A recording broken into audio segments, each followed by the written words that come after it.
Hi, everyone.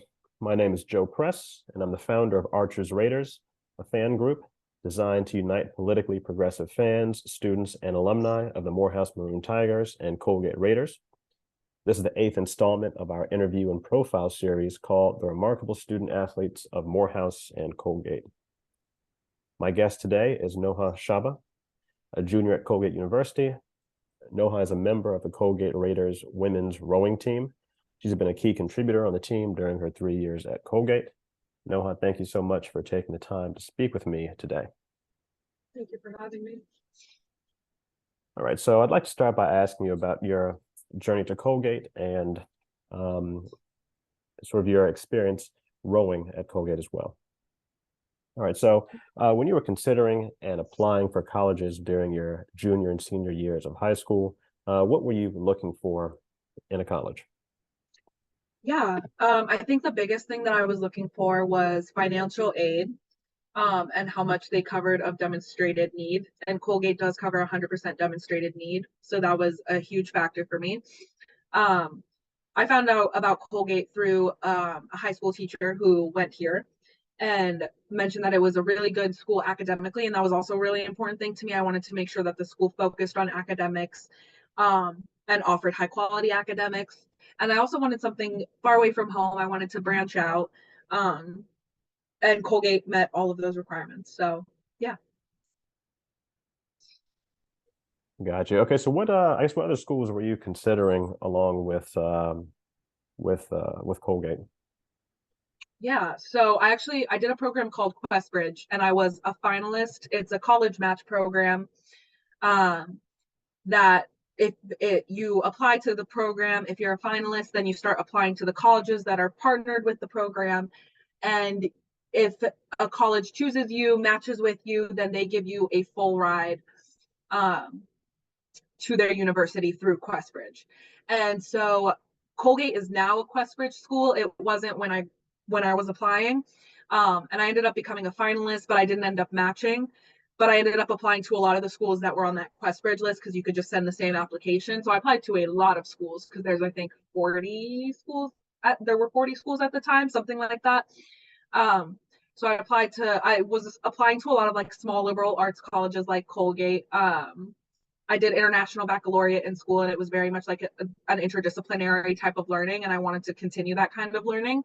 So I was looking at places like Grinnell in Iowa, like other little like small colleges like that. I was looking at a lot of the UCs.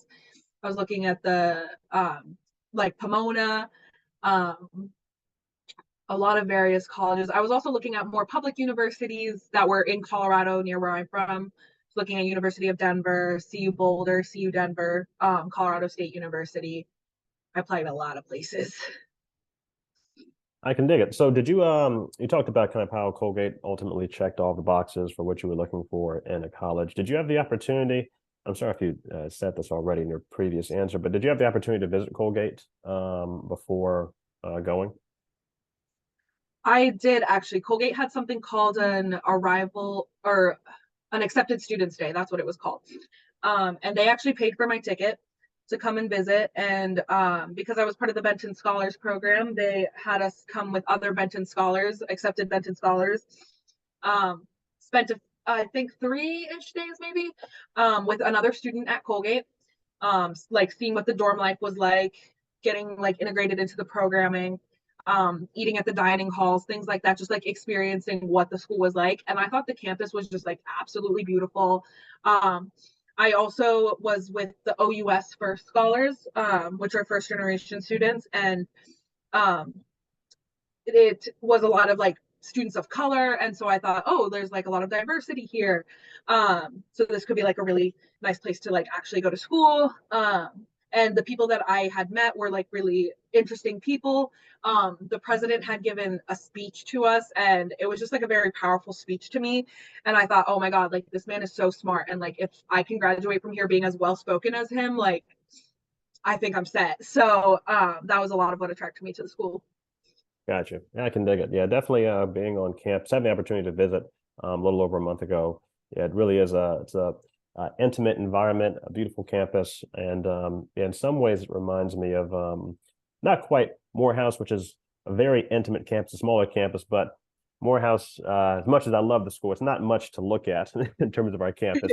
But what is essentially like our sister school, Spelman College, all girls, historically Black college, the campus to me is very similar to that, and I can see how kind of the intimate environment and, as you said, the opportunity to connect with some of the other minority students early on that could attract you to the school. So that's awesome.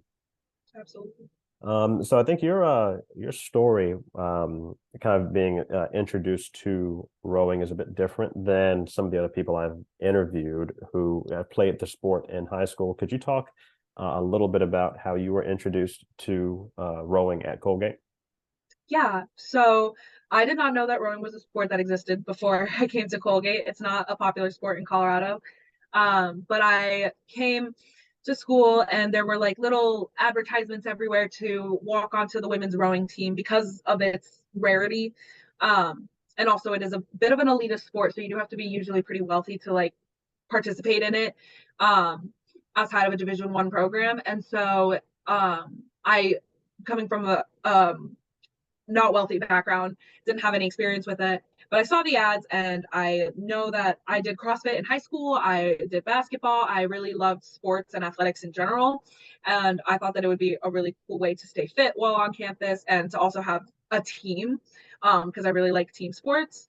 And so I signed up. There's a 2 week like tryout period where you just kind of give the sport a shot. You learn the basics of rowing. The coach works with you. The assistant coaches work with you. Um, and I fell in love with the sport, especially when we were on the water. It's a really amazing experience. You feel like you're flying. I also loved how the sport was very much like an internal motivator, and that was something that I needed because I'm not an internally motivated person. And when you're on an erg, which is like our little rowing machine, when we're not on the water, you're working to beat your own personal records. You're fighting against yourself. You're also racing against the people next to you. Um, and you can like see the progress being made as you continue in like a tangible way, like you have the numbers as proof. And as someone who is very STEM oriented, that was really important to me, and it worked well for my brain. So it was really cool to see like the progress. We call it like the novice hump, and it's like you start really really slow and then all of a sudden you like increase speed like very very quickly. And it happens a lot to novice rowers, so I thought that was really cool. And I've stuck with it ever since. That's awesome. I mean, I think, and I can also see how you made this point, but coming from, I guess, a background where CrossFit is something you were really into in high school, the ability to, like you said, to see your tangible progress and then to kind of take that big jump um, early on, that seems to be kind of pretty similar to, like, I remember first starting to work out, getting into fitness when I was in college, like the summer after my freshman year. And you have like a similar sort of experience where in the beginning it seems that you're not making much progress, and then you look up one day and it's like you've really grown a lot. And so yeah, that all sounds awesome. Could you speak a bit about what it's like to play for your coach, Jessica Dietrich? What's she like as a coach, and yeah, what's you all's relationship like? Yeah, so our relationship has changed over the years. Next year, I will be the person on this campus that is probably what, or no, the athlete on the team that's known her the longest because of my gap year. Um, when she came to Colgate the same year that I did, and so she was a new coach my freshman year. And the way that she approached everything was really empowering to me. Like I'd never had a coach who was so motivational. She came from a struggling background, she understood when like I'm on federal work study. She understood that. And um she also was very big into mental health, and that's something that coaches are like known to ignore a lot of the time. And that was like it was huge for her. Like she was like, are you in therapy? Like here are the resources. Here she would always connect me with people. She would let me cry. And it wasn't seen as like a sign of weakness. And she's really good at teaching rowing. She like understands. She worked with children with learning disabilities for a really long time, and I recently got diagnosed with ADHD.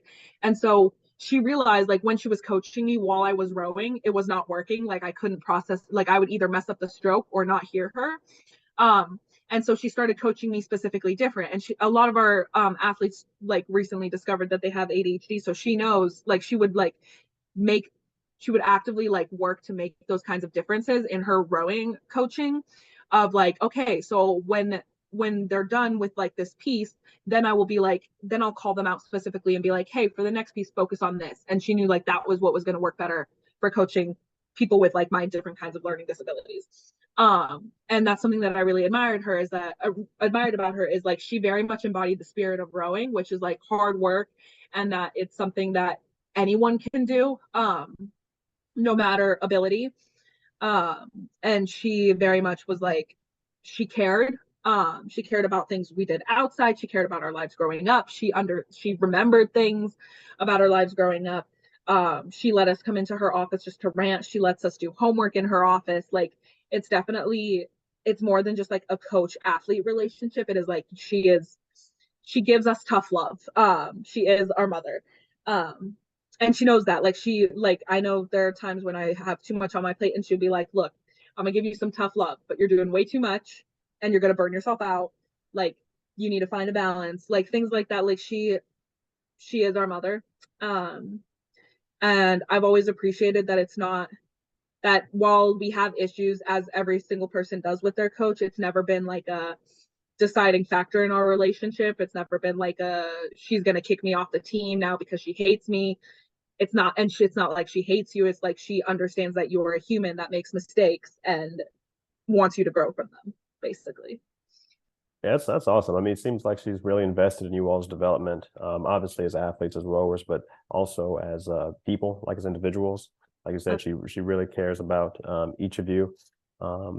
Seems like a phenomenal teacher, really kind of tailoring the way that she coaches each of you differently, depending on kind of what your needs are. So, Mm-hmm.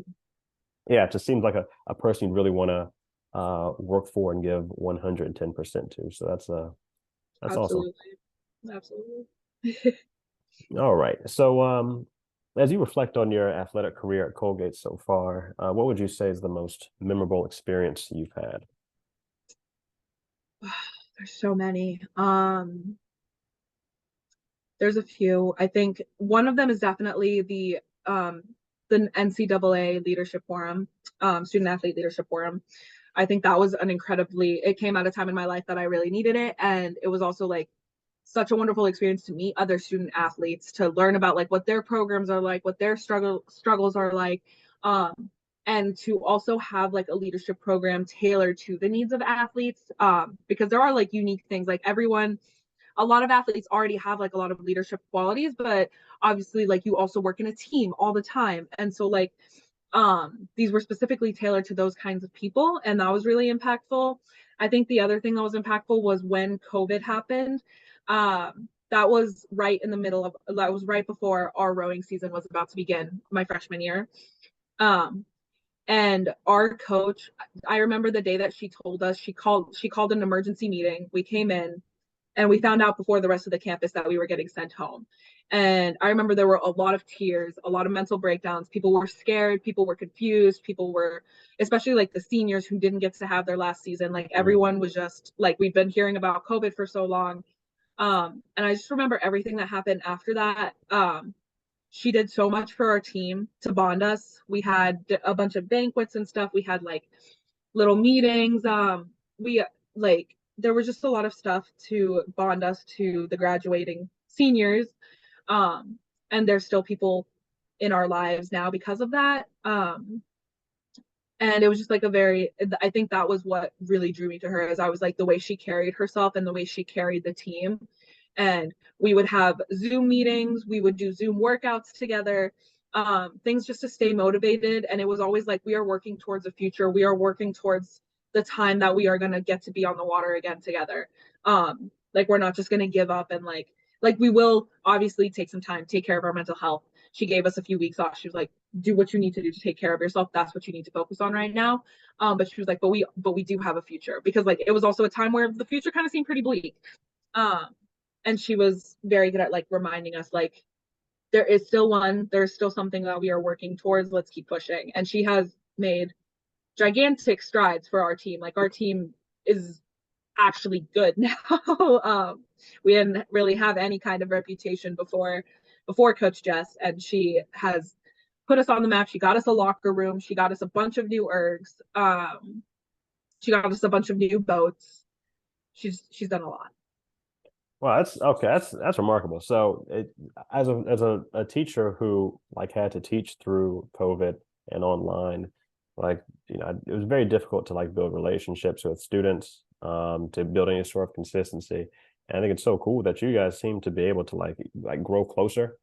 Mm-hmm. After it was announced that you weren't going to be able to have the season, and so like all the different like team building and camaraderie building activities that you guys did to grow closer as a unit Mm-hmm. through like that very difficult time is that's awesome. I can see why that would be something that would really kind of stand out in your mind from your career.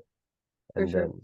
then yeah, the forum, the NCAA leadership forum that you were able to attend. It seems like just a phenomenal opportunity, and congratulations to you for being selected to go to that. And yeah, I can see why that as well is something you'd take a lot away from, and why it would be a really memorable experience as well. Thank you. I appreciate it. Mm-hmm. All right. So now I want to shift gears a bit. People often have the misconception that athletes are one-dimensional. They lack the range to speak on different important issues facing society today. Um, the fact is that pro and college level athletes are often intimately connected to their communities and the challenges facing them. I think this is especially true of Morehouse men and Colgate graduates. And as we talked about before, kind of beginning the recorded portion of our discussion, our interview, I think your resume speaks for itself of all the different experiences you've had, the leadership experiences you've had, the things you've accomplished. So, I think anyone who knows you knows you're not a one dimensional person. Well, thank you. Appreciate it. Hey, it is what it is. Um, so my first question I want to ask you about is the political climate at Colgate. So during your time at Colgate, have you noticed any specific political issues that have received a lot of interest and discussion amongst your peers? Yes. Many, many definitely. I think there's a lot that have to do with specific incidents that have happened at Colgate, as well as specific incidents that are happening on a broader political scale. And so, for example, there I have yet to be here without having a semester of a racial incident. And I remember that there was a senior when I was a freshman who'd said the same thing. And that was insane to me. Like every single semester, there's a racial incident, and like, how is Colgate not seeing this pattern? How is this not being addressed so that this isn't happening anymore? There were things like the N-word was written on someone's whiteboard on their door. There was things like there was the director of women's studies got a note passed under her door that called her an N-word lover. Um, like there's just been so many different, or there's a black professor who teaches power, racism, and privilege here. She's received death threats from alumni. Um, like things like that um are very concerning. And the only thing that ever happens is we get an email that's like, we understand that this is an issue and it is being taken care of. And that's kind of all that happens, but we never actually see it being taken care of. There have been consequences sometimes passed on to students. I remember there were some racist TikToks and those students got suspended for a semester. Um, but there's been so many different race issues on this campus that and a lot of like anti-black rhetoric um, that make it not feel like the safest environment at times. And then there's also on the greater political scale, there was when Roe v. Wade was overturned, there was a big push to try and make the abortion pill available here at our student health center. And that push is still happening right now. It's still not available, but they are hoping to soon maybe make the abortion pill available here at our health center so that students have access to that. But I know that there is like an emergency fund. It's not a well-known emergency fund, but there is one here that if people need funding for abortions, it's funded by alumni. Um, Colgate can help them pay for that if they can't use insurance because of parents or whatever reason. Um, so, which is good. That is a good thing. Trying to think of what other. I remember also when COVID was happening, and the Black Lives Matter movement was gaining a lot more momentum and everything. There was a lot of student collectives that were started. There was I can't remember the exact name of the group, but there was a group started to try and make changes on campus, broader political changes, to actually so that like people who are posting about Black Lives Matter, like it wasn't performative, like there was actually stuff being done. There was a lot of meetings with the president to try and like make the student body more diverse. And our student body has definitely grown in diversity. Like I know that I see like my first year here, I don't remember ever seeing another woman in a hijab. And now I like have lots of sisters that I've seen here with hijabs. And so it's definitely gotten more diverse. So it'll hopefully continue to get better. But yeah. Okay, gotcha. So yeah, I've got a couple follow-up questions. That's interesting. So for the first thing, you talked about some issues that minority students broadly have dealt with, and specifically Black students. Is this something that you feel like outside of the different minority communities, people like the general student body at Colgate, do you think they're like aware of this? Are they aware that these sorts of things are happening? Are they publicized as much as you think they should be? I don't think so. I think the reason that I know about a lot of them is because of my major. Take a lot of social justice classes. A lot of the professors that I have are very deeply ingrained in social justice, so they talk about it a lot.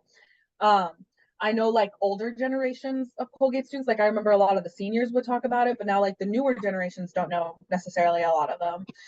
There's a thing called the glue gun incident, and I remember like my freshman year, like it was always talked about, and now nobody ever talks about it. But it was essentially that the school shut down one time because they thought that someone had a gun, and that there was an issue, like the school was under attack.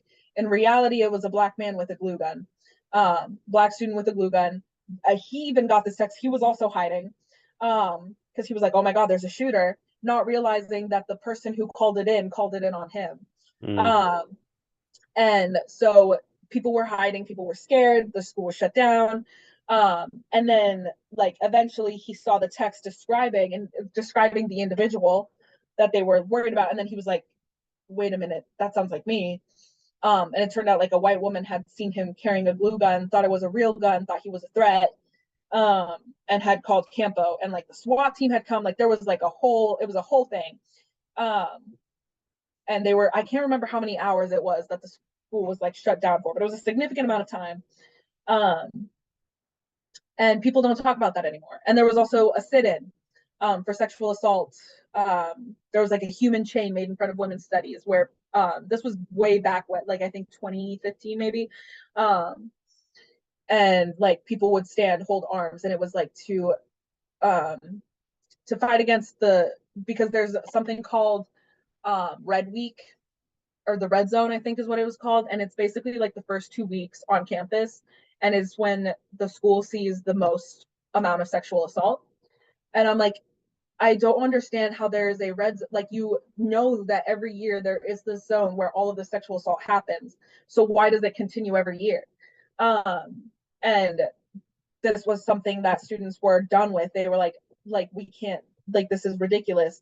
Um, and professors were getting tenure that were like advocating against these kinds of things, and the professors who were trying to support students and actually like, and it created the thing that came out of that sit-in is now Haven, which is a survivor support center essentially. So it did come of something, but people don't ever understand like why Haven came to be. Like now the younger generations don't realize that it started because of this sit-in, because of like students advocating for themselves. Yeah. okay, gotcha. So what I guess what can be done to Well, I guess the first question would be, do you think there is a genuine sort of like empathy or care from the broader student body for these issues? And if there is, I guess how does one go about, I guess, engaging more students in these different I guess like political actions on campus to better affect or to more I guess to better affect change? What I guess so that's the first Yeah. question. Like do people you think people care about this stuff, like the broader student body? Um, yes and no. I think that people know that it's happening. People do care, but they don't want to do anything about it. Mm, I think a lot of what I've seen is very performative. Like people post on social media and like looking at like Colgate student social media, you would think like, oh, this is the most liberal, the safest place like ever. Um, but then it comes to things like Greek life, which a lot of our student body is involved in. And Greek life has gotten better. It definitely has. They have something called a SAPAS chair, which is a sexual assault prevention something.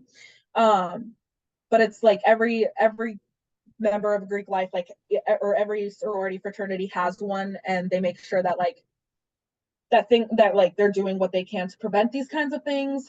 Um, and I don't know a lot about Greek life, but I think it's gotten better from what I've heard. Um, but I think it's hard because the same people that you see like advocating for these things are the same people who would ditch a Black Lives Matter protest to go to a frat party. Because like this really cute guy is going to be there, or like I don't know, like some like things like that, where a lot of it feels performative. A lot of it feels like yes they care, yes they recognize that this is an issue, but the actual work that goes into it is like so radical, so like there's so much work that goes into it, and because it doesn't necessarily personally affect them, they're not going to be interested. And so a lot of the times, a lot of the students that I do see interested in most of the social activism are queer students, are the students of color, like any group that's been marginalized are the people who end up like doing all of the social justice thing. Which is like, you know, understandable, like it is what it affects them, but it also lays the burden, the emotional labor, like all of that onto those students when they already have like the emotional labor of being part of a marginalized group on a predominantly white campus and a predominantly cis heterosexual campus. Um, and so I think that's something that's a little frustrating that I've noticed with the student body is like like it seems like things are going to change. It seems like there's finally something gaining momentum, and then it just falls through. Like there was that collective that happened during the COVID, the uptick in like Black Lives Matter protests during COVID, and that group just no longer exists anymore, mm, and doesn't do anything. hmm. But it was something that got started and could have had like a lot of potential change, but nothing actually ever came out of it. And that's something that I feel like I've seen happen with a lot of things. Yeah, okay, gotcha. What and that yeah, that all makes sense. That all tracks with what I would expect Mm-hmm. from pretty much on any, on any college campus, where the different like socio-political movements that people are going to be involved in are things that they have some direct connection to. I guess what do you see a way forward? I guess out of that, like, do you see a way to possibly engage students who are not directly affected by these things, even if it's not obviously changing the minds of people who may not be in support of them, but getting people who are in support of some of these different causes Mm-hmm. or do want to make a change um, in lieu of some of the problematic stuff that you say has been happening. Is there a way to more consistently engage these students, you think?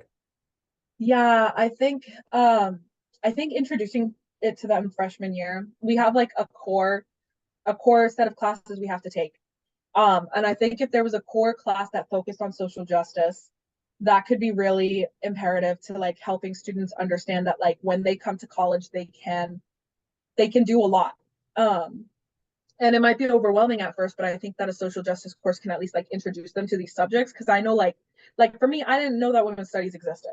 And the reason that I did is because I took a freshman year class with a women's studies professor, and he took like a very social. It was a core class, but he took like a very social justice perspective onto it, and that helped me learn a lot about it and helped like inspired me to learn more. And I think these classes also can hold those students accountable.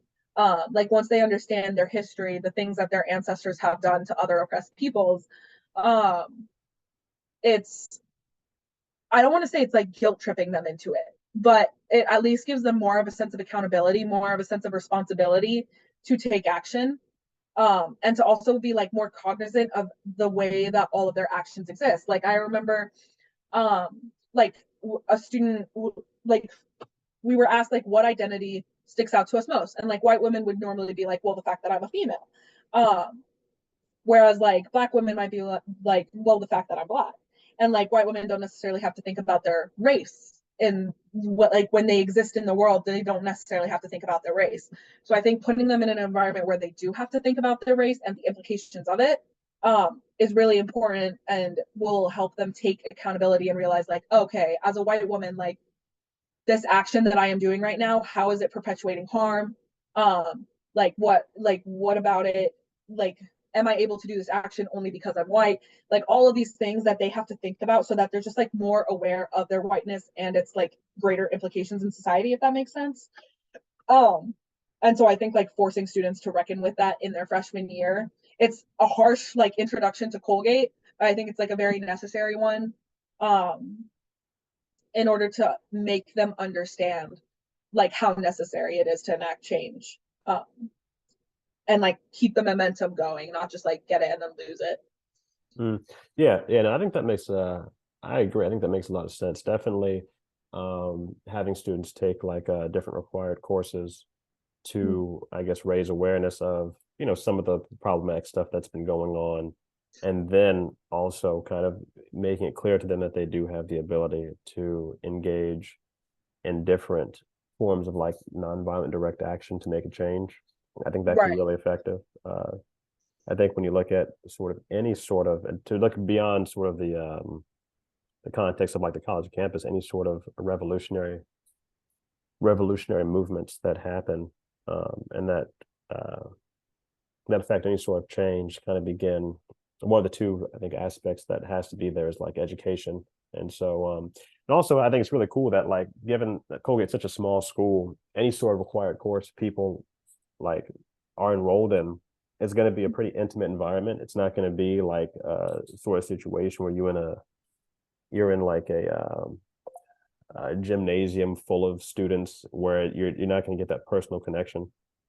And so Absolutely. yeah, Absolutely. yeah, I think that could be very, very effective. And it's not like the infrastructure is already there to like facilitate something like that. It's not like you'd have Right. to like I've looked at you all's course catalog for a couple of different majors, and there's already like a bunch of really kind of cool, unique courses, like intro level courses that people could be enrolled in to Absolutely. help them deal with some of these different things. So yeah, I think that's a really good idea. Thank you. All right. So okay, so now I want to talk about a few issues being discussed and debated in our national political discourse to move a bit broader than, as I said before, the context of just Colgate University. And since you're a women's studies major, I'd like to start by asking you a question about the state of feminism in America today. All right. So around a year ago, New York Times op-ed writer and feminist Michelle Goldberg penned an article titled "The Future Isn't Female Anymore." In it, she suggests that many politically progressive millennials and Gen Zers believe that contemporary feminism is stale and fails to speak to the reality of many women's lives. And that's a direct quote from the piece. Do you agree with that assessment of contemporary feminism? Um, I would say that I do. I think contemporary feminism um has become very white female centered. Um, there's things like the hat that people wear at, like, it's become kind of more like a trend than it has an actual like fight for equality. And I think that it's like it just shows that like misogyny is alive and well, and it kind of feeds into it. I think it kind of, like, we're not equals. It sends the message that like society at large hates women. like all this thing. And it's not necessarily, it doesn't look at the women's liberation movements. It doesn't look at it. How do I describe this? It kind of describes like a pink picture of everything. Um, it makes feminism look like this like pretty easy thing, and like you have to be a feminist, and you have like anything that shows that you're not a feminist is like a huge red flag, and it's very like exclusive to people. It definitely and it also still puts the patriarchy at the top. It's still like I remember when I was in high school, I went to one of my white friends' house, and all of these white moms were like drinking wine and had like these sashes being like, I'm a feminist. And I'm like, name one thing you have ever done to contribute to women's equal rights besides being a woman. Um, and like there wasn't anything. They just would drink wine and talk about like how much men suck. And I'm like while as therapeutic as that can be, um, it's not gonna actually enact change, and it doesn't acknowledge that there are greater issues, that it doesn't take um into theories like Black feminist theory. It doesn't take into a lot of things that are necessary to actually enact change. It doesn't incorporate intersectional feminism. It's like the very like basic. It's I don't want to say basic, but it's kind of basic. Contemporary feminism is kind of basic. Um, and it's not like when I hear people talk about that or like have the stickers that are like, I am a feminist, like all of those kinds of things, it feels very performative. It feels very it's not like I think there should be kind of like a post-feminism type of rhetoric that's more past, that's kind of like there's more there's more to the ideology. There's more than just like women rule, men rule. Um, and anything that you do could be a feminist act. Like, for example, self-care.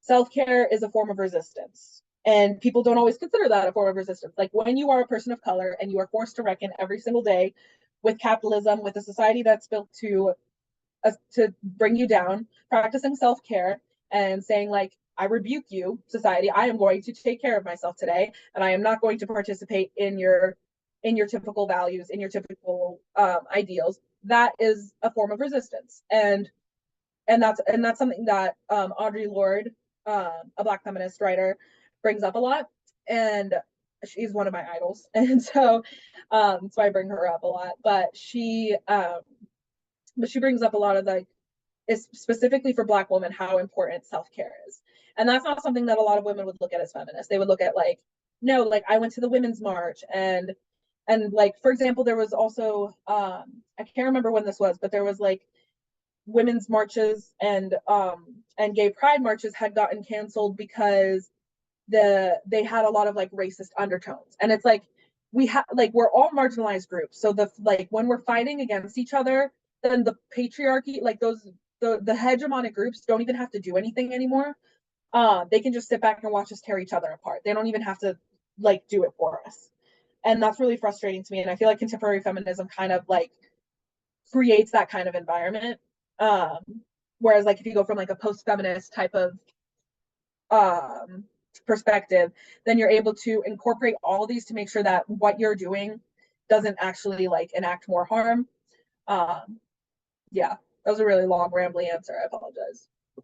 No, no, you're good. You're good. I think there's a couple I think really important points you made there. I mean, you said that you think it's you didn't say it's directly, so if you feel like I'm putting words in your mouth, please let me know. Yeah. But it seemed that you said it was performative a few different times. You said that you seem to suggest that it's a bit classist because it's exclusionary, and Mhm. also there are aspects of racism there present as well, where it's not inclusive of different minority women, different minority groups. And so, yeah, I guess my next question would be, how do you think we've reached this point? Do you think this is something that feminism has always been, or has evolved or devolved to this point? And how have we gotten here? um I think a lot of it is white feminism. I think that people found a cause, or that white women found a cause. They found a way to be oppressed, and they ran with it. They kept it going, um, and decided to make it seem like this beautiful, empowering thing. And it might have been with good intention. It might have been like, oh, we want like our young girls to grow up and like feel like they can make a difference, like they can work in STEM, they can do all these things. But it ended up becoming like, I'm going to buy my daughter this shirt that says girls support girls, or I'm going to buy my daughter this shirt that says girl power. And that's going to be like, it became like marketing schemes essentially. Like capitalism got in a lot of it, and it became very much like marketing. And like, I forgot, I think it's called empowerment marketing, which is basically just like capitalism takes the control, and a bunch of these companies that don't actually do anything for feminism just make these shirts that say like, yay women, and make money off of them. People are selling them like crazy because they're like, oh my God, like I'm gonna have this shirt that's like shows that I'm a feminist. And that money is just going to someone who is not, who's actually like enforcing patriarchal ideals. And there's all of these like buzzwords in feminism, um, that people don't understand necessarily what like patriarchal, how much patriarchal capitalism has taken over feminism, or like at least contemporary feminism. So I think that's the part. Um, like it's not like there's not necessarily more female CEOs that are making these shirts or anything like that. Like it's just more money being made at the expense of the oppression, if that makes sense. Yeah, no, it does make sense. I think that makes perfect sense. Yeah, I got a couple comments on that actually, but first, I want to ask one more follow-up question. So, what do you think? What can be done, or what should be done to revitalize feminism? Where you talked about sort of reaching a stage like a post-feminist stage, and I guess women's liberation. What can be done to move to that stage or revitalize feminism, whichever you think would be the, I guess, the preferable thing to do. Um, I would say there's a few things. I think focusing on intersectional feminism is a good start. Um, it's intersectionality coined by Kimberly Crenshaw. Um, she realized like all of the intersections of identity. Like I think understanding that feminism incorporates like all identities, is really important. Like it's not just cis straight white women. Um, and understanding that people are multifaceted. There's and all of the different things, all of the different like socioeconomic factors that build us are all a part of our identity. Like I like to think of us as like kind of like a little pie chart. And each of the little sections in the pie chart is a part of your identity. And some of those parts of your identity make a lot more of a difference in your life than others. Like wealth might make a bigger difference in your life depending on where you are. Race might make a different difference in your life depending on where you are. Sex might make a bigger difference depending on where you are. Sexuality, um, and understanding that is really important. I also think there needs to definitely be a bit more of a radical view on feminism. I think people tend to shy away from radical views on feminism because they just seem like so ridiculous because we are so used to having this very specific society. Um, and like for example, when the Black Lives Matter movement was happening, a lot of people were saying like abolish the entire police system, and that is definitely a more radical view. And while there wasn't really much done to enact that change, it's radical views like that make it understood, um, that um, that there's more to these kinds of issues than just like teach police not to be racist. Like we can do that all that we want, but that's not going to necessarily get rid of the implicit bias that is like so ingrained in them, and the implicit power structure that's there. Like they get so much funding, they have more funding than like education. They don't need a lot of education. There's just like so much to it that can be really frustrating. For example, I worked last summer at Boston Healthcare for the Homeless, and there was a woman there, a homeless woman. She was interested in treatment for drug addiction, and I worked with her. And I remember I had this boss. She wasn't my boss. She was just like training me. Um, and I was still in training, and I interviewed with this woman, and she would say things to me like, "Oh, that's such a pretty handkerchief," or like, "Oh, can you get me one?" Like things like that. And like none of it was necessarily harmful. Yes, it wasn't the most educated thing to say, but this woman had also been doing heroin since she was 9 years old. And so she ended up getting kicked out of the program for saying those things to me. And I wasn't the one who reported her. It was the white woman training me that reported her. And I ended up going to the boss and being really, really upset about that because I was like, this is not fair. Like she is held to a different standard. I understand that like what she was saying is not like appropriate, and I don't want to like create an environment where it's okay for people to say that, but I think like we have an opportunity to educate her, and instead we just kicked her out. And she ended up being back in our hospital because of an overdose 2 weeks later. And I was like, she was here for treatment. She was interested in recovery. Granted, she might not have recovered. Obviously, recovery takes a few times. Relapse is very, very common, but she was interested in recovery. And now she's back 2 weeks later because of an overdose that wouldn't have been caused had she been living here. Um, and I thought like it was a very classist approach to just like completely kick her out without like trying to understand anything. And like she didn't think, like she came up to me, she was like, do we have a problem? Like, did I ever say anything that was like that hurt your feelings? And I was like no, like honestly no, you didn't. Like you said it was pretty, thank you. Yeah, you didn't know what it was called, but it's not like you were trying to perpetuate harm. Um and the next time that happened, it happened with another gentleman, and the boss, the like runner, the manager of the hospital, like called that man in, spoke to him, taught him, educated him, and he was like, you were right, like this worked out. And like he understood, he didn't even know that like, oh, you can't say the N word, like you're not white, like you can't, this is, and like here's the greater history behind it. And he doesn't say it anymore. But he never got that education. um and I think a lot of people also approach issues like this with a very like classist lens, in that um like, oh my god, like you are so uneducated, you're a bigot, like all of this stuff. And it's like not everybody necessarily has the access, not everybody necessarily has the resources, and that doesn't excuse them. But if you try to take it from a way of like not just inflicting hatred and just saying like f all men or like all of this stuff, um you can actually like enact change, you can actually educate these, you can change people's minds. um but people just don't want to put that into practice. That was kind of also a ramble. I ramble a lot, I apologize. No, no, you're good. I mean, you're saying some, I think, really uh, important stuff. So yeah, a couple of things here. So the first was you talked about like an embrace of intersectional feminism. And then you talked about like the embrace of a bit of more radical ideas.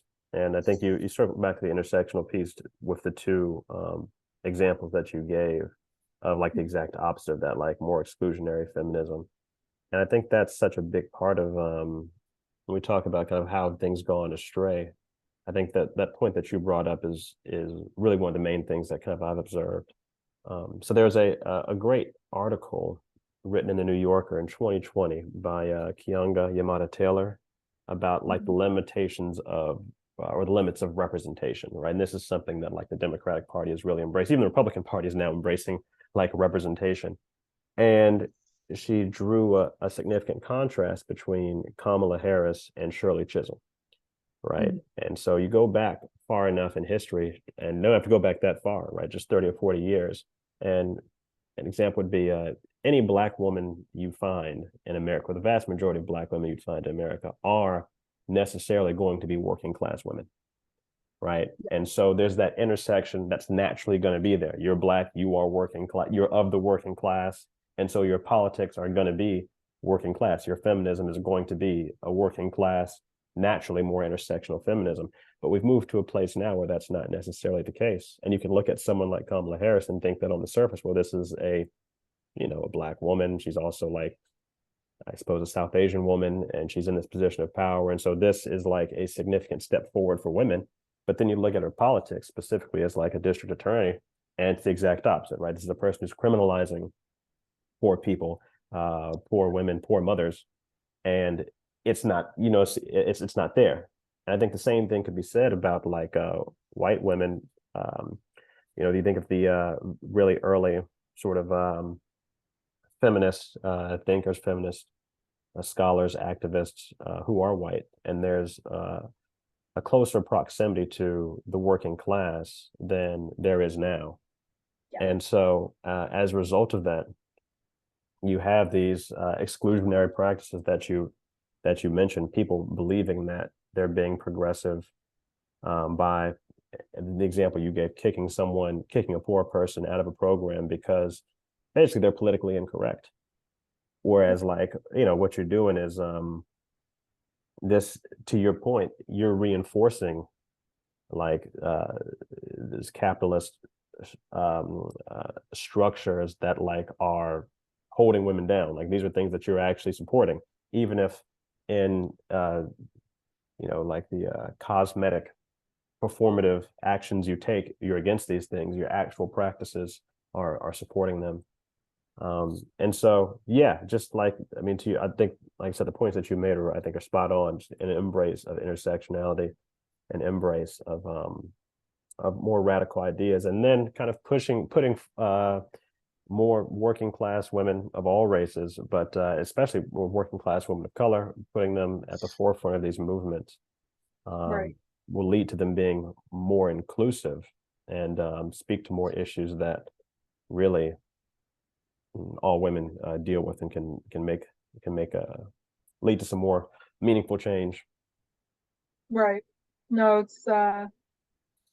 I definitely learned a lot working at that place about like the different way, like specifically about capitalism and like how much it perpetuates all of these like hateful ideals without like that's why I think of like radical like we live in a society where these things have to happen.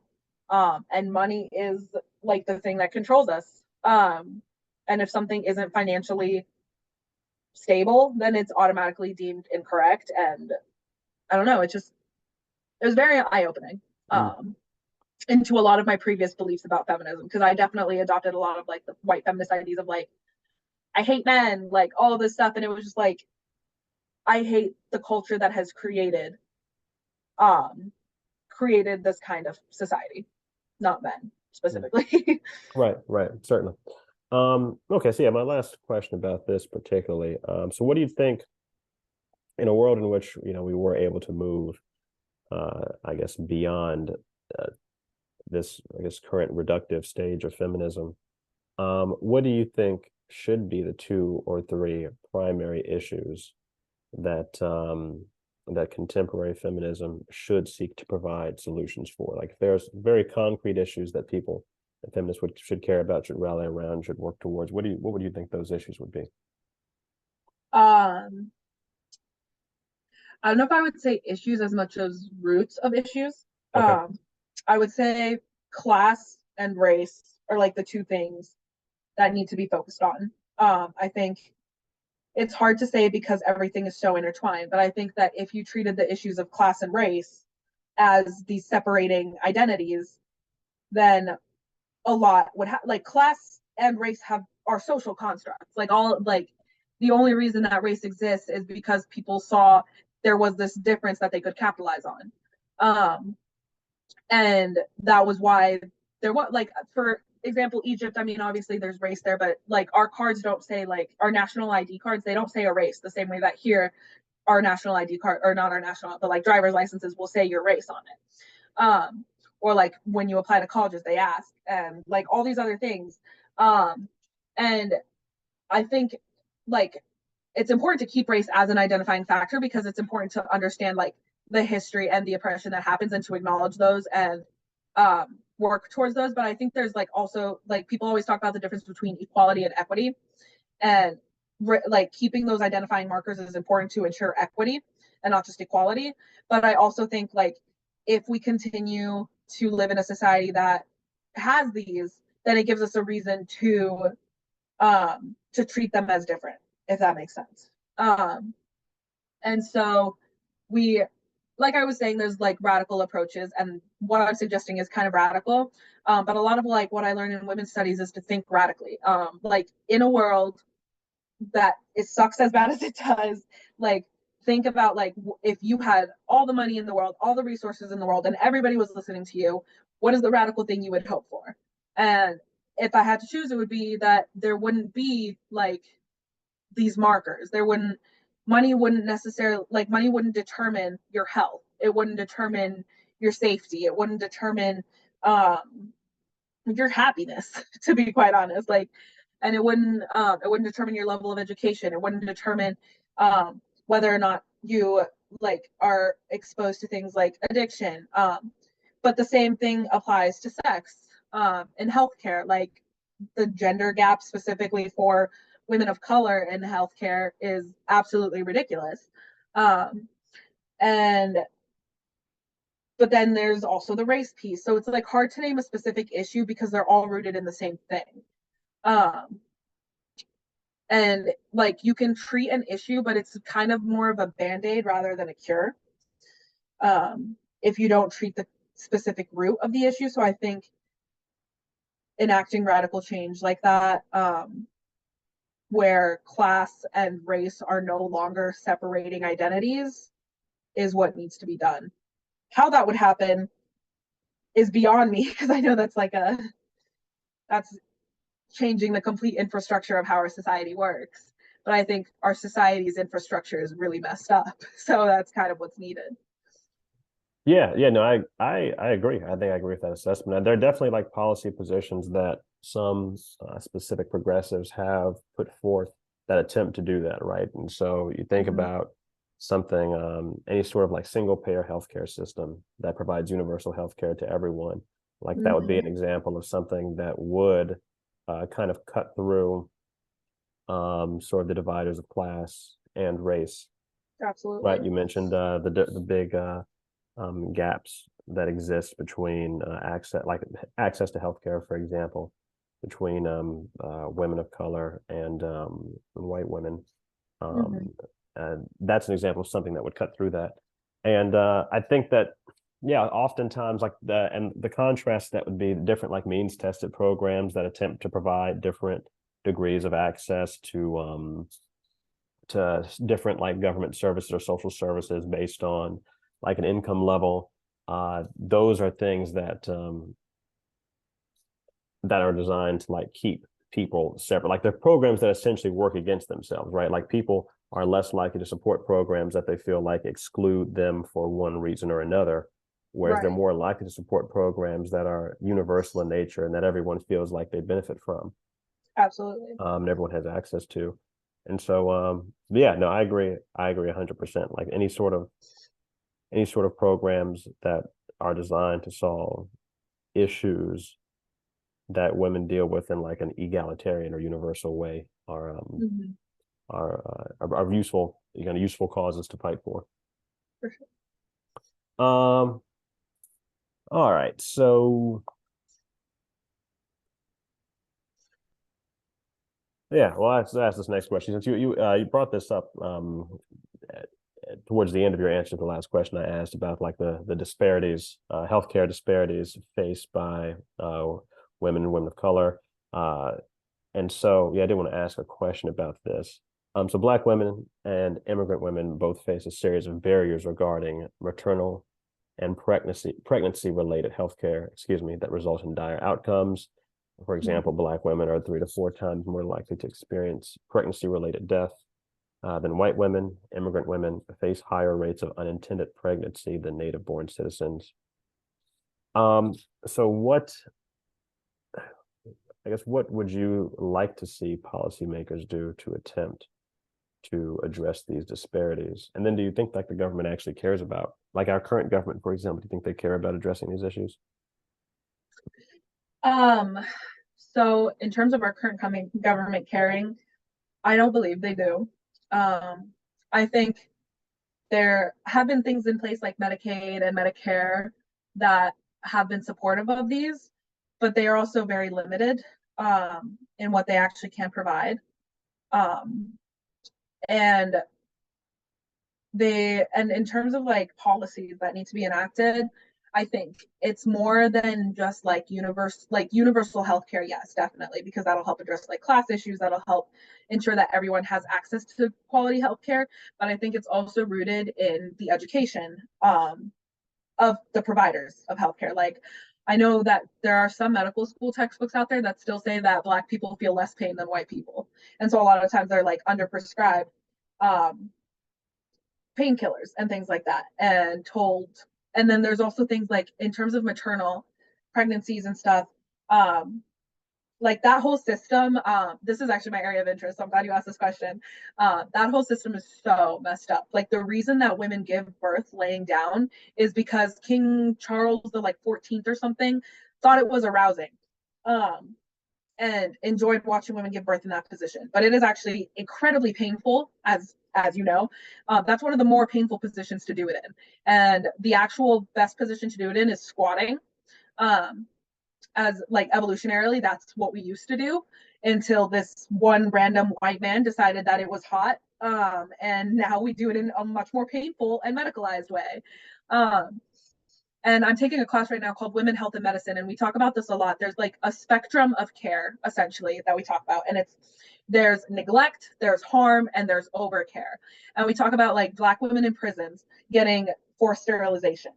Um, and how that's rooted in racism because rooted in racism and classism because these are poor women, they are women of color, and they are bringing their genetics into the world, and that is a problem for the white man. It limits the amount of white children that can prosper, and so they're told that they have cancer, um, when or they are told that like, oh, there's a potential for cancer, so let me just do a full hysterectomy, and they get their whole uterus removed thinking that that's what's best for them, when it's real reality it's just the cheapest option. It's a one and done, and it ensures that they don't have kids, ensures that they don't have those kinds of issues.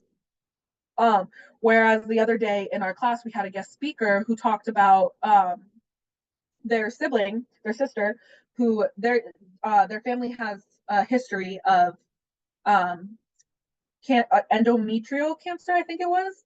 And she wanted to get a hysterectomy. She was like, their mother died from it, and she was like, I want to get a hysterectomy. I'm like 50 something. I'm not going to have kids, and getting this removed will like completely eliminate my chances of ever getting this cancer.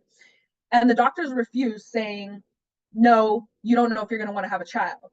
She's like, I'm 50. I'm done having kids. like, um, and they refused to remove it. And she is a white woman.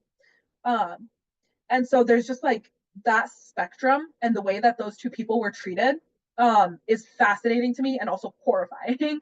um, and that the fact that that's not addressed, and the fact that people don't necessarily like, you don't know that unless you're studying these specific kinds of fields, and that is such a huge problem. That is such an invasion of women's bodies. That is it's adamant control.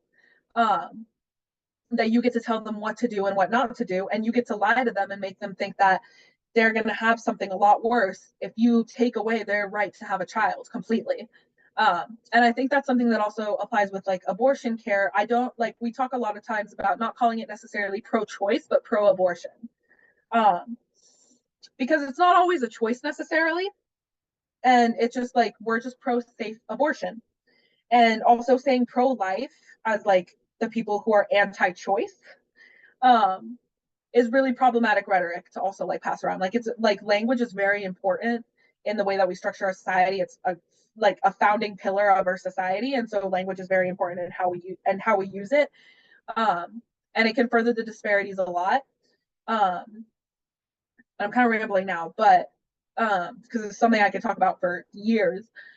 Um, but I think the government does not want to recognize that these are issues in place. It wants to blame the victim, essentially. Like, if you're in prison and you're getting these forced sterilizations, like, sorry, like, it's because the doctor wants what's best for you. Like, this is what's happening. And frankly, like, you're in prison, you shouldn't be having kids. And that kind of rhetoric is so harmful to tell a woman in prison, especially when the prison system is already just basically like glorified slave labor, um, and just a way to perpetuate slavery, that goes above the Emancipation Proclamation or whatever. And like, it's just not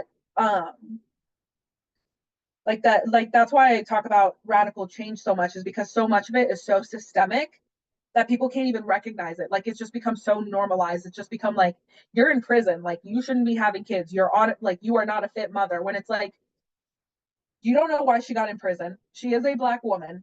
That probably didn't work in her favor. Um, and like, there's so many reasons that she could have killed her rapist or something. like you don't know why they're there, and it is not up to you to decide whether they are a fit mother or not. um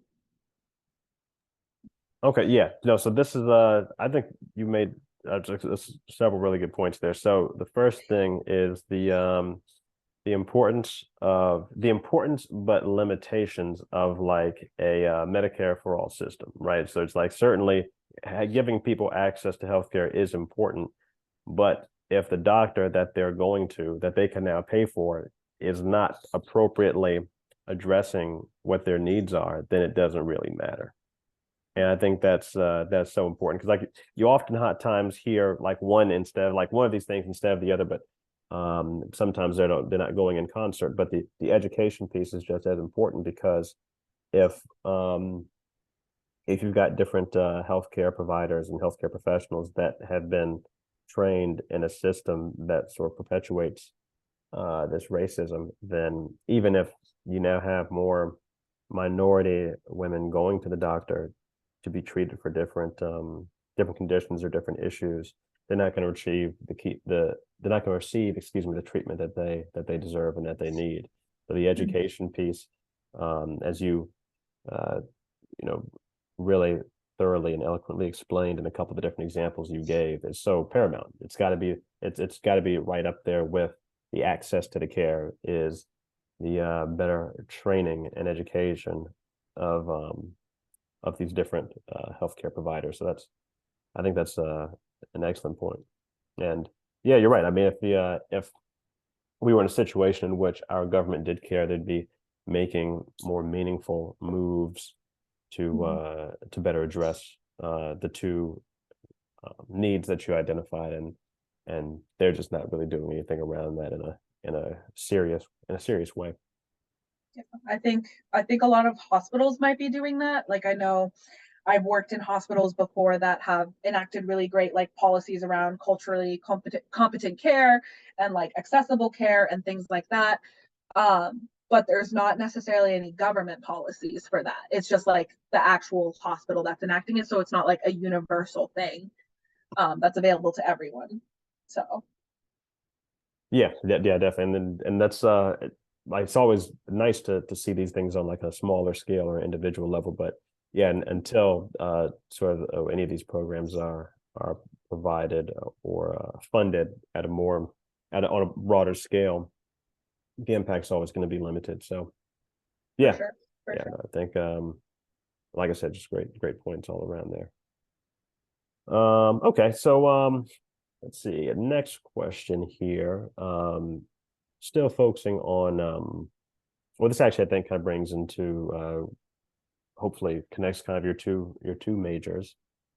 This question. So what do you make of the gender gap in high level medical fields like neuroscience?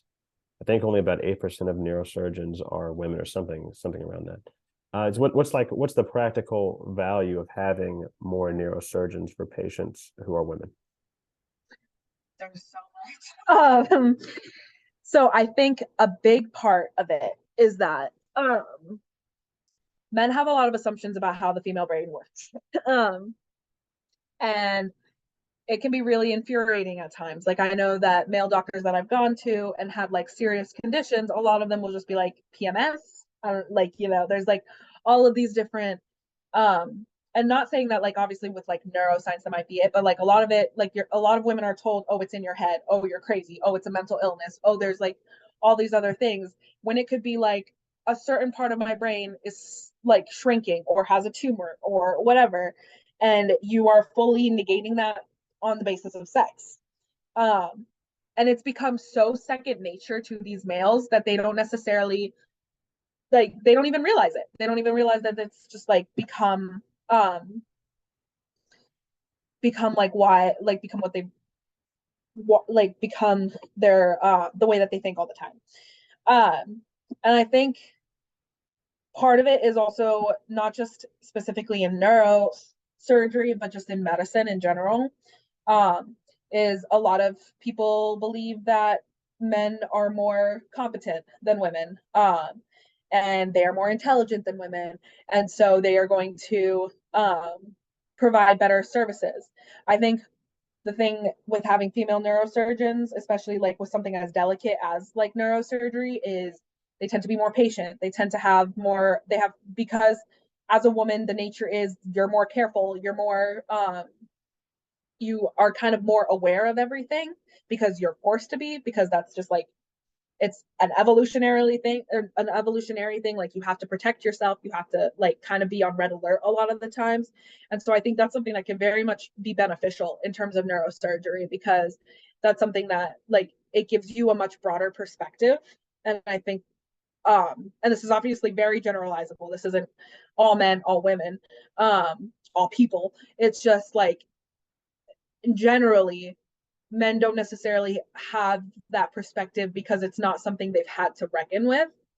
Um, Specifically white men, they have, and that's something like, that's a reason that I'm like very proud of my ethnicity as well, is because I'm like, there's so much that I can see in the world that other people don't see.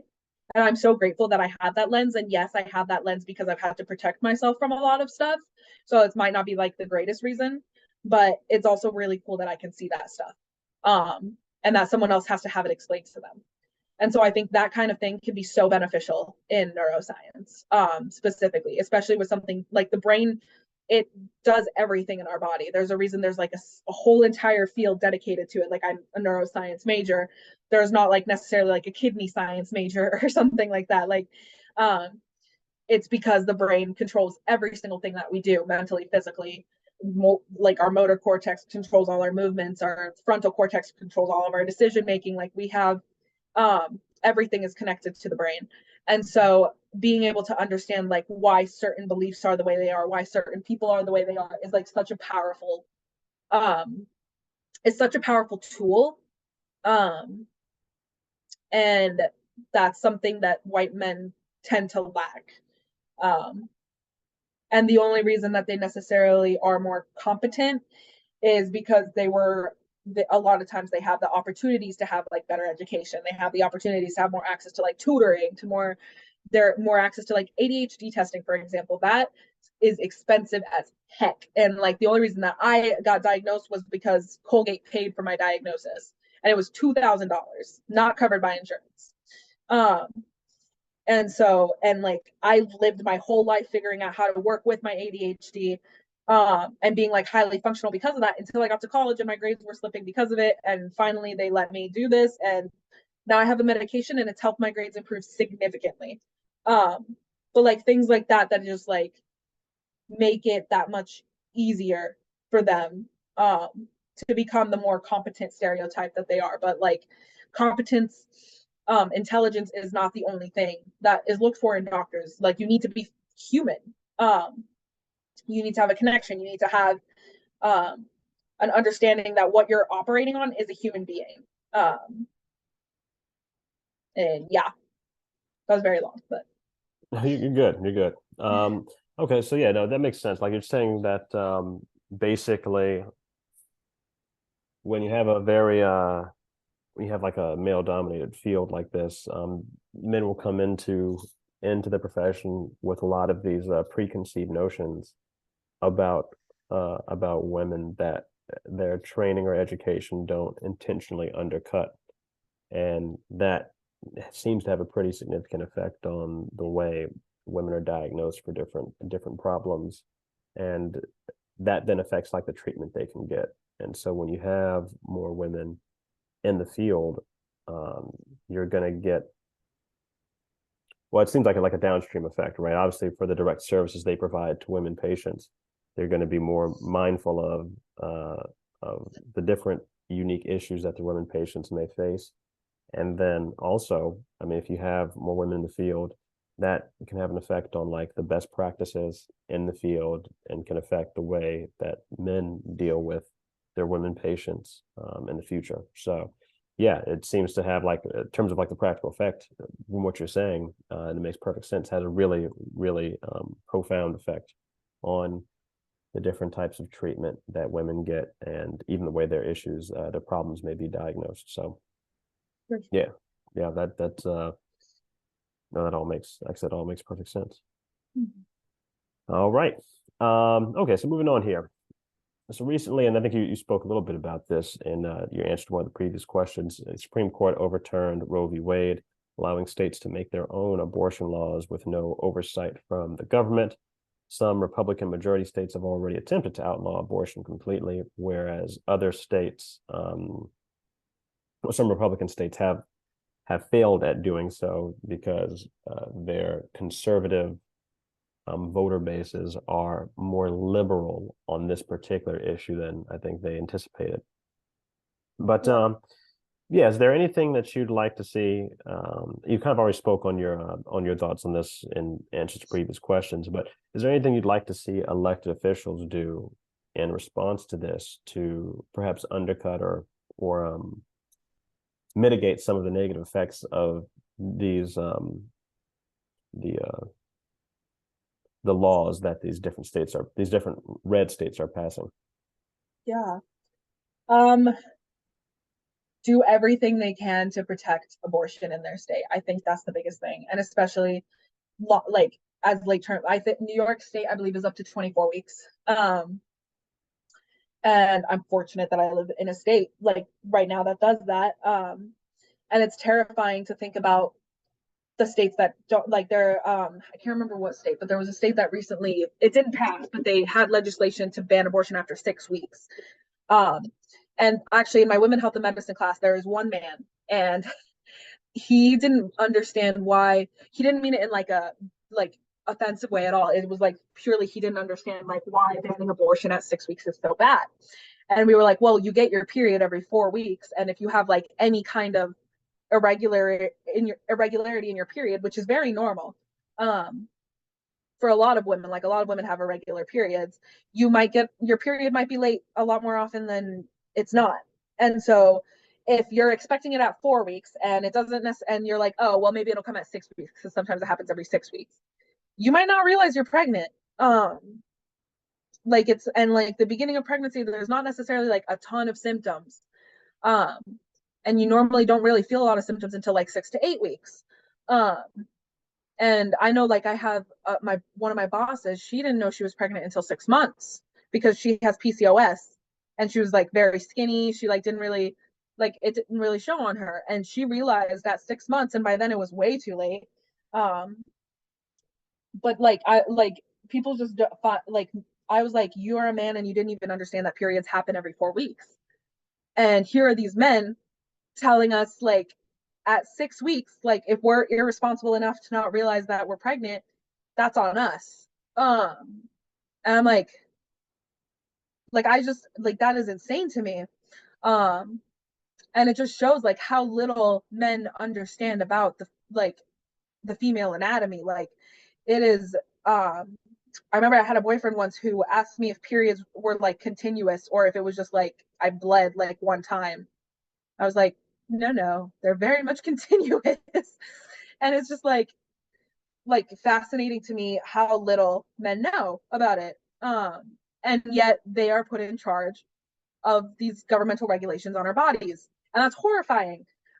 Because it's not just like with abortion, but like with other things. Like if I wanted to have a baby, like I'm probably not going to get the right care if a man is dictating how I'm going to get my care. Um, and like I know like there's so many stories of like women being like, oh yeah, like I want an epidural, and the man will be like, oh no, she doesn't need an epidural, she's gonna do it the natural way, or like no, you can't have a C-section, like it has to be the natural way, otherwise you're like inept as a woman. um and like all of these stereotypes about being a woman that are just like so frustrating, and I'm like, women are so freaking strong. Like when I worked in a hospital, I remember that there would be like men, like women who were literally crowning, and they would like not come into the hospital. They'd be like, "Yeah, I guess I like my husband made me come, but I didn't think I was ready." And I'm like, "You're crowning." Um, and then like men would come in with like a stub toe, like crying, and they'd be like, "Nobody's seen me, and my toe hurts really bad." And it's like, "I'm sorry that someone is having a heart attack in the other seat." Like priorities are priorities, man. Um, and not saying that all men are like that and all women are like that at all, but it's just like they don't understand like how hard it is to be a woman sometimes, and like the way that they regulate all of our things like birth control. I know a lot of people are trying to make birth control available over the counter. That's an amazing feat, that you don't have to have a prescription for it anymore. um, that is amazing. And a lot of women are like or a lot of men are like, that's horrifying, like you're just encouraging sex. And I'm like, people are gonna have sex. And you're probably gonna wish you had birth control when you get your mistress pregnant. So like you might as well let birth control be over the counter. Um and I remember seeing this article about how they created a male birth control and men hated it because they were feeling really emotional and really hormonal and they had like all of these side effects. And I'm like, welcome to literally every like 1 week a month of our life. And when you're on birth control, like, yeah, they are literal depression pills. Sometimes they make you gain a lot of weight. Some women have no side effects. Um, I was on birth control pills and I hated them. They are literal depression pills at times. Like you just get sad all the time. And I've tried several different kinds, but messing with your hormones does do stuff, but there's times that you need it. And um, I think what I want to see is more women dictating these kinds of things. And obviously there are like pro-life women as well, anti-choice women. There are plenty of them. So there's not always the best thing to have like women in legislation, but I would want like women who are educated in medicine to be making these kinds of things, not men who know nothing and are in politics making these things, because that makes it very clear that it is a power imbalance. Like it is just a way for them to get power. It is a way for them to control a woman's body rather than it is like a healthcare thing. Like you're not doing this to protect women. You're not doing this to protect the fetus. Because if you were doing this to protect the fetus, then where's all the funding for childcare? Like where's all the funding for when the child is born? Why isn't there free daycare? Why isn't there more paid maternity leave at different, like why is that not more mandatory? Like you don't care. You just want to control. Um, and so I'd want to see that these legislations are being made by people who actually have the knowledge to make them. Yeah. No, I think yeah, I agree with all that, especially the last point you made is really important, which is that kind of the reluctance to provide any sort of funding, at least by the vast majority of pro-life politicians, most of these Republicans, their aversion to any sort of government-funded program, any sort of social services, makes it so that it's pretty clear that if you're not going to, you're interested in protecting the child before they're born, but are not going to fund any sort of services to help the family Right. raise the child or invest in the care for the child, then how much do you actually care about the child in question? Right. Um, so do you think you talked about kind of blue states providing as many supports as possible for the people that live within their states for abortion. Do you think there's anything the federal government can do or these blue states can do to provide aid for women that live in red states to, I guess, like travel across borders to get care in different states? Is there anything you'd like to see them do in that regard? Yeah, actually, I know that we there's the National Abortion Hotline as well as the NIAF, which is the New York Abortion Access Fund. Uh, they are two organizations that provide funding not only for the abortion, but also for transportation if you are coming from a different state. And I don't know if other states have this in place. I only know about New York. But I think that that is absolutely incredible that they also took into consideration um, transportation, housing. They pay for all of it. Um, and the procedure. And the procedure alone is anywhere between like 620 and 760 without insurance, um, which is not cheap. um, and if you're coming from a red state, coming New York, housing, like hotels here are mad expensive. Um, but when you're doing like when you get an abortion, it's not an easy process. And it's not something that you need to be like traveling for. So they make sure that you have enough housing for you to like relax in bed, like chill out, let your body do what it needs to do after you get the procedure, be able to go back to the clinic if anything is needed. And I want more states to do that. I know that means that those taxes will increase. I would hope that there's more like federal funding towards national hotlines, like the National Abortion Hotline. And then the states could fund their specific, like New York Abortion Access Fund. Trying to think what else could be implicated that wouldn't cause a lot of problems. I know one thing is a lot of abortion clinics have escort volunteers basically because there's a lot of people that stand outside with posters to make you feel like crap when you're walking into a clinic. And so there are specific people, they wear like these vests and they make sure that those people don't bother you. And also a lot of abortion clinics will buy their own like parking lot. So then if anyone enters that parking lot, it is automatically trespassing and you can call the cops and get them arrested. Things like that to make it that much more accessible because like abortion's already such a hard decision to make. And I think also more education around that is necessary because people don't realize that nobody's just like nobody's using abortion as a form of birth control. Like no one's like, oh, I'm just gonna have sex as recklessly as I want and I can just get an abortion every single time. Like nobody's doing that. Abortions aren't an easy thing to go through. They make your body feel like shit. And so it's not something that people want to use as birth control. But if that's what they have to do, that's what they have to do. And it's not anyone else's right to tell them that they can't. And so I think more education around that is also necessary. And I'd want like more secretive types of clinic. I struggle with that because I want there to be secretive clinics because then there's less people standing outside harassing people. But I also don't want there to be secretive clinics because I don't want it to become something taboo. I don't want it to become something that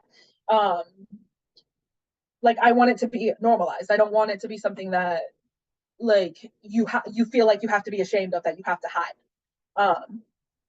So I like struggle with that part. So I'm glad that there is like clinic escort volunteers that will like walk you and be like, hey, and like be super welcoming, be super kind, be like super supportive, and drown out the voices of everyone else. Okay, yeah, I think yeah, I agree with pretty much all of that. Yeah, the funding, I wasn't super aware of that the specific organization you gave as an example. Kind of that will fund women who need an abortion, their travel, you know, their like if they need like temporary housing and stuff, they'll pay for all of that. That's awesome. I wasn't aware of that.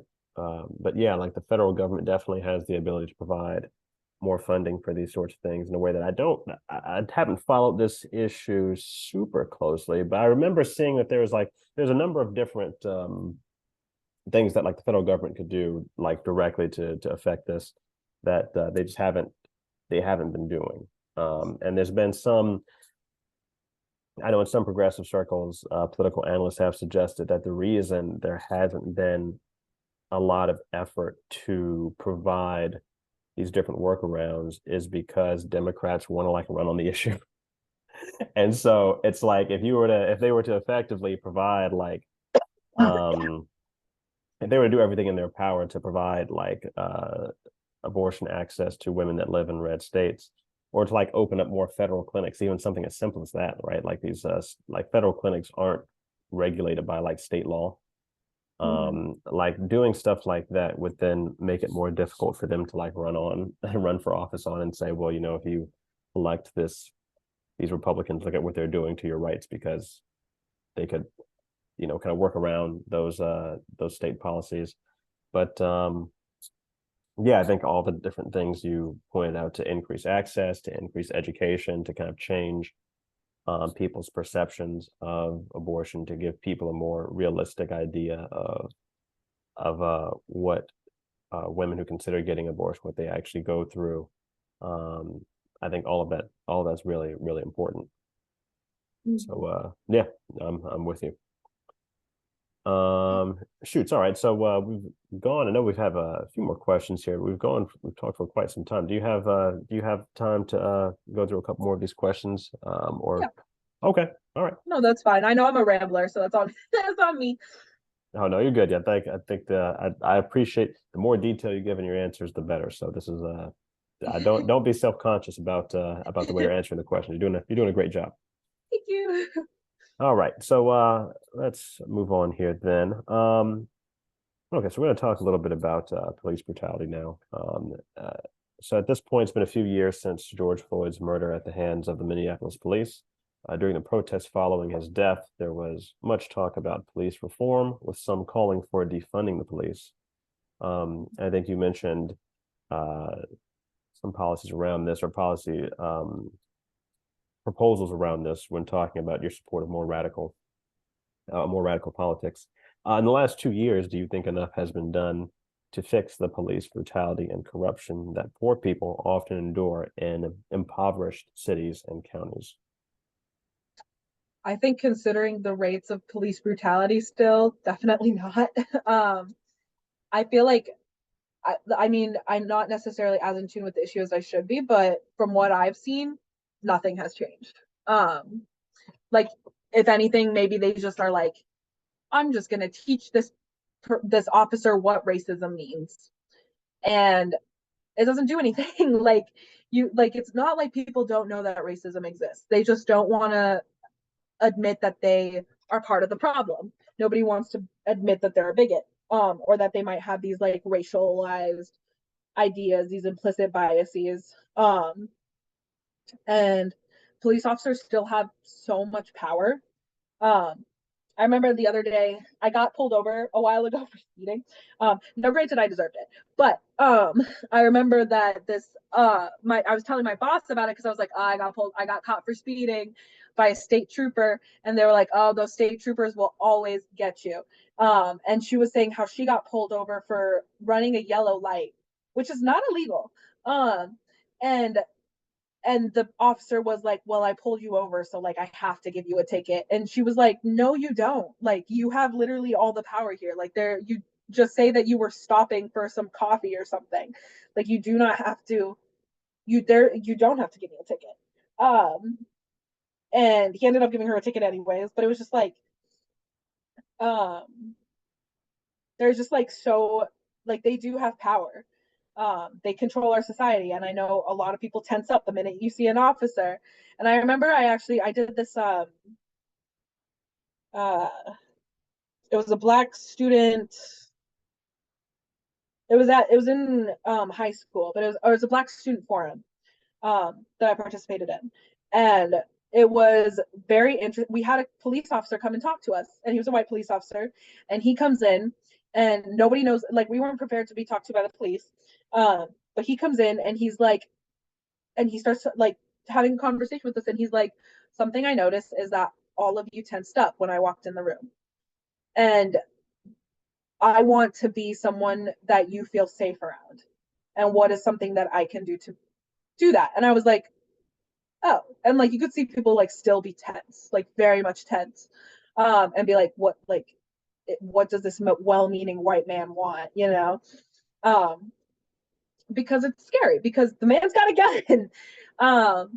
And I don't know, like I think it was very interesting to have that kind of experience, and I'd want more of those experiences for sure. Like I'd hope that more white officers are doing the same thing. But the thing is it wasn't like he wasn't a police chief. He wasn't like he was just like one random officer who came in. And I'm like I appreciate you. However, like the odds that you're the officer that one of us might run into is not that is not that high. And so like I appreciate that you're doing this, but like what about your fellow officers? Why aren't they here? Why isn't your chief here? Um why aren't more people that can change this here, asking these same kind of questions? And also why is education getting less money than police officers? And like what like I don't want police officers. You would think that you'd feel safe around them. And it's frustrating that you can't, because then who are you going to feel safe around? Like who's supposed to protect you? um and that's something, I don't know, like i I haven't seen, I don't feel that I've seen anything done in the past few years. And I think a lot of people talk about like how because COVID was a time where we didn't have anything to do, um, people could be social activists. And that's kind of frustrating because it was like, this is just something you do in your free time and not like something that you have to reckon with every single day because it's something that affects you. Um, and now that you have this free time, you're doing it. And now that COVID is starting to like mellow out and people don't necessarily have as much free time anymore, is no longer a subject of interest. And it's kind of frustrating that the only reason that any of these policies came out of place is just because people were bored, um, not because people actually cared, or at least it seems like that. Mm, yeah, that's interesting. I mean, so it seems like the one things that you'd be in support of to do different, like you'd want police to really I guess have like a stronger connection with the people that they're policing, kind of attempt to build genuine relationships with the communities that they're policing, and I think that's very important. It's something that it's a big issue in these different predominantly black, typically like poor communities where you'll have police officers who live like outside of the like the city that they're responsible for policing. And so, you know, you get this a dynamic um in which they're seen as kind of like an occupying force because they're not like of the community. Mm-hmm. And I think this is even an issue when you have police officers that are the same race as the people that they're policing. Like, for example, the Baltimore Police Department, which has a pretty long history of police misconduct. They're a majority minority police force, but the minorities that like are on the police force aren't minorities that like live in like may live in West Baltimore or something. They're not that. So Right. there are limitations to even just the sort of the cosmetic representation because they're not uh they don't have that connection with the people. And so I think what you're saying, you know, more relationships genuinely attempted to be uh forged between police and the communities, like the example that you gave with the officer who kind of came and talked to the students in the group that you were part of in school, in high school. I think that could certainly go a really long way. And then like the last piece you mentioned about activism, I think and you know, people kind of engaging in more activism when they had more free time as a result of COVID, but not as much now. Yeah, I know. I think the issue of like contemporary activism, it kind of goes a bit hand in hand with the issues that kind of we talked about with contemporary feminism, Mm-hmm. and that a lot of this is performative. I think a lot of people do genuinely care, but they don't have, um, due to kind of a lack of education, there's some misunderstandings about the ways that like change can be affected through activism. Mm-hmm. And then so much of it is removed from, I guess, like the different foundations of like really effective activism in the past, like uh, sort of galvanizing people through um, like a foundation of like different labor movements. And that's kind of how you can like coalesce different groups of people in one, and then through that, like you can begin to work on different issues that are outside of like specifically labor. That's like a way that you can like educate people on different issues. Mm-hmm. And so like the lack of that foundation has been pretty problematic. I think you talked about with feminism, right? How kind of capitalism has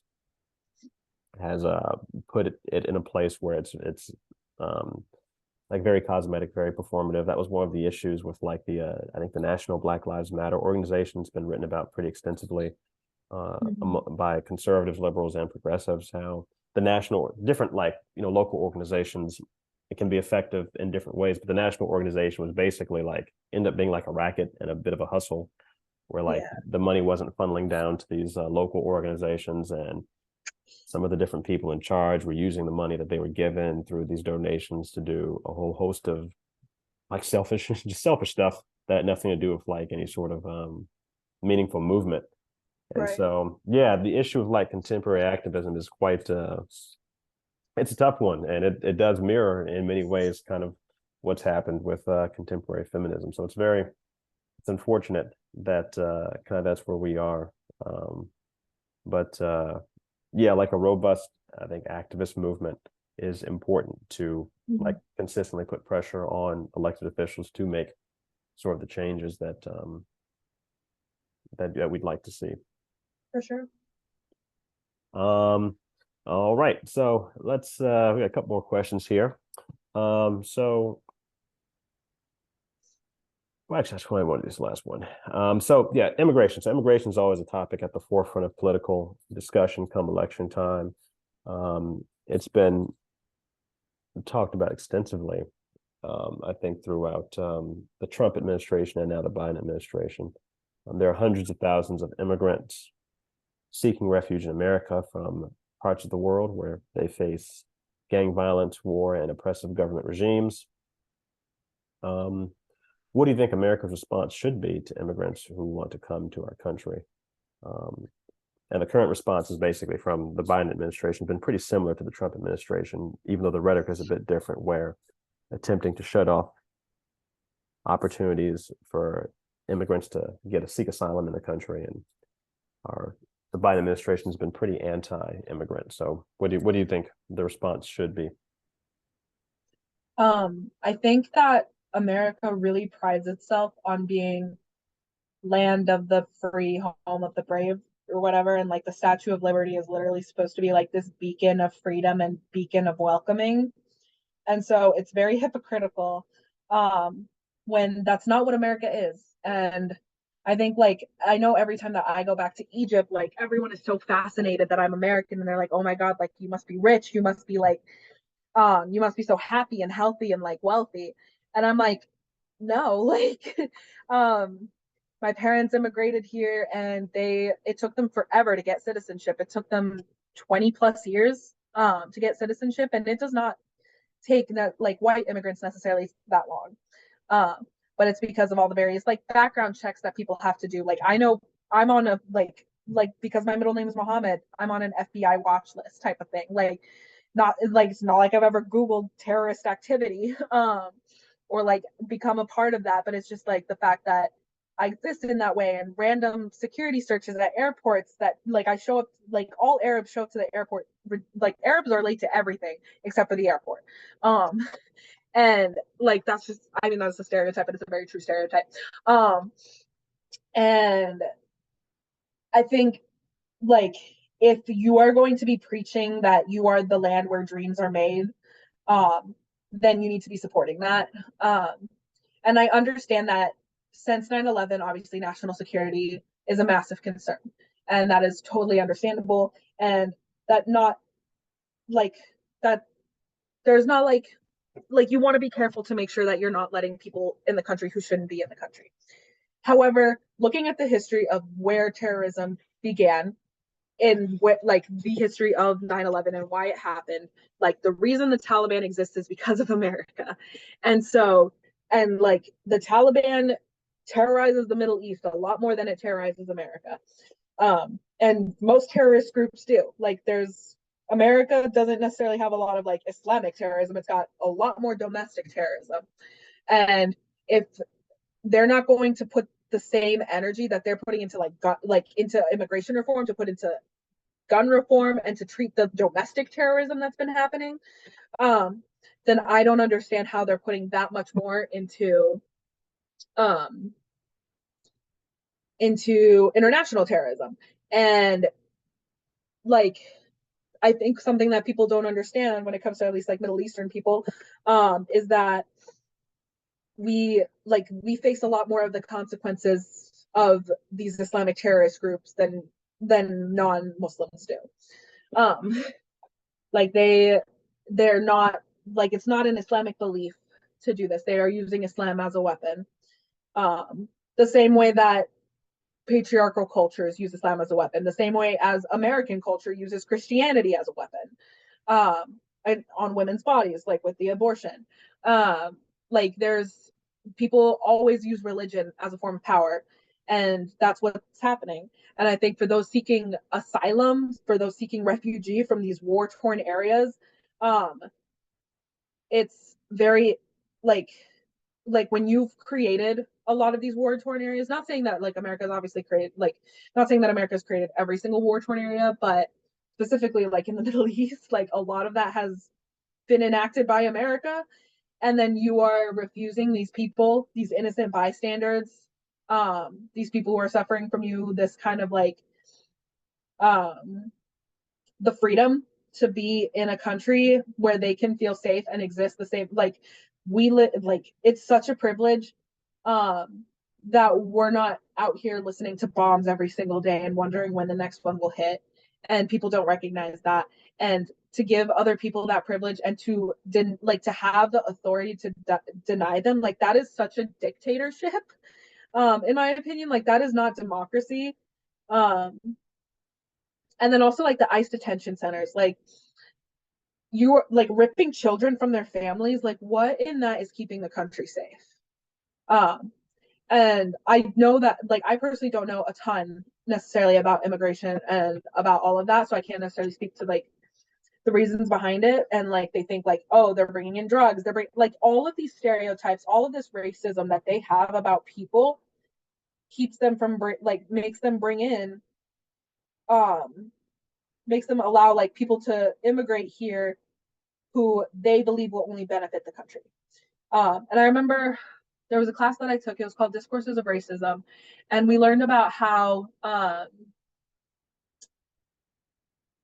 they would like immigration. They would like allow Asian people into the country really easily because they had this like stereotype that Asian people were um, like more intelligent, things like that. But they wouldn't allow like Black people to come into the country as easily because they believed they were less intelligent.